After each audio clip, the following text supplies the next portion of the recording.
তুমি সুস্থ হও, সবাই একটু সুস্থ সুস্থ হোক।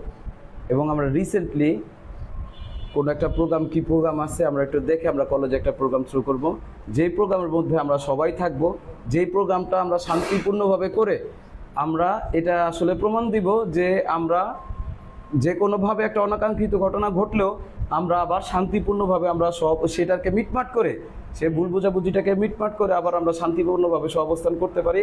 একটা সুন্দর একটা সম্পূর্ণ একটা প্রোগ্রাম করে ইনশাল্লাহ আমরা এটা সাধারণ শিক্ষার্থীদের কাছে আমরা এটা প্রমাণ দিব যে আমরা যেন আমরা এই জিনিসটা যেন আমরা করতে পারি সফলভাবে। এটা আমরা খুব দ্রুতই আমরা করব। আর মূলত আমরা যদি ঠিক থাকি আসলে মানে এটা আমাদের বোঝাপড়া যদি ঠিক থাকে, কারণ কলেজ প্রশাসন তো সব কিছু নিয়ন্ত্রণ করতে পারে না। কলেজ প্রশাসন কিন্তু রাজনীতির ঊর্ধ্বের কোনো ব্যাপার না। কলেজ প্রশাসন বলেন বা প্রশাসন বলেন, আমলা বলেন, এরা কিন্তু সবাই কিন্তু আন্ডার পলিটিক্স। তারা পলিটিক্যাল এজেন্ডাগুলোই কিন্তু বাস্তবায়ন করে, এটা বাস্তবতা। সুতরাং অনেক ক্ষেত্রে আমরা অনেক প্রশাসনের কাছ থেকেও দেখা গেছে আমরা এত বড় বড় কিছু আশা করি যেগুলোর ক্ষমতা শুধুমাত্র প্রধানমন্ত্রীর কাছেই থাকে।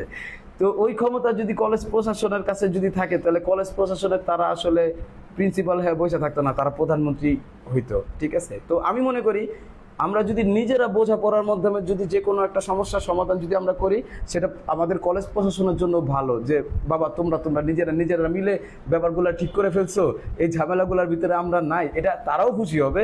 এবং আমরা নিজেরা করতে পারলে হচ্ছে জিনিসগুলো ভালো, আশা করি ভালো দিকে যাবে আর কি। আর এখন আমাদের একটা বড় দায়বদ্ধতা আছে, যেমন ছাত্র শিবির বা ছাত্রদল তারা সংঘর্ষে জড়াইছে, এখানে ক্ষতিটা হয়ে গেছে সাধারণ ছাত্রদের, বিশেষ করে হোস্টেলে যারা ছাত্র তাদের।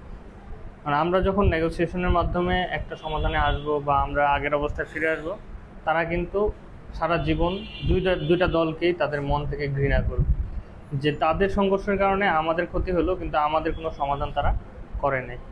আমার মনে হয় যে আপনারা আপনাদের সর্বোচ্চ যতটুকু পারেন ওই সমস্যাটার সমাধান দ্রুত করেন। হোস্টেলের সমস্যাটা আর কি আমি যেটা বলতে চাচ্ছি, দ্রুত করেন। এটা করলে বিশেষ করে মালামালগুলো ফেরত দেওয়া দরকার। আমি জানি হয়তোবা অনেকগুলা আপনাদের হাতেও নাই, কোথায় গেছে বা